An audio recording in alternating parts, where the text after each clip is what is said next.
20 കോടി വരുന്ന മുസ്ലിം ജനസമൂഹത്തിന് ഇന്ത്യയുടെ ഗവൺമെന്റിൽ എന്ത് പ്രാതിനിധ്യമാണുള്ളത് എന്ന് ഞാൻ ചോദിച്ചവരോട്. ഒരു മന്ത്രിയുണ്ടോ, ഒരു സഹമന്ത്രിയുണ്ടോ? നിങ്ങൾ 20 കോടി മുസ്ലിങ്ങളിൽ ഒരാളെ പോലും ഒരു മന്ത്രിയാക്കിയില്ല എന്നുള്ളതാണ്. അപ്പൊ എനിക്ക് ചോദിക്കാനുള്ളത്, BJP പല സ്ഥലത്തും മുസ്ലിം കാൻഡിഡേറ്റ്സിനെ നിർത്തിയിട്ടുണ്ട്. അവർക്കാർക്കും വോട്ട് ചെയ്യാതെ അവരെ ജയിപ്പിക്കാതെ പിന്നെ BJP എങ്ങനെയാണ് മുസ്ലിങ്ങൾക്ക് പ്രാതിനിധ്യം കൊടുക്കുക?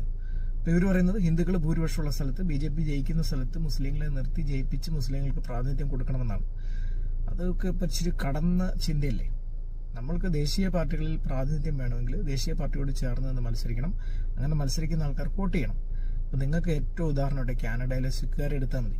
കാനഡയിലേക്ക് മൈഗ്രേറ്റ് ചെയ്തു പോയ സിഖുകാർ എത്ര പേര് പാർലമെന്റിലുണ്ട്?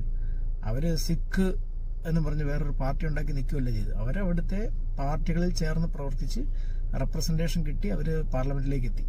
അപ്പൊ അവിടെ ഡിസ്ക്രിമിനേഷൻ വന്നില്ല.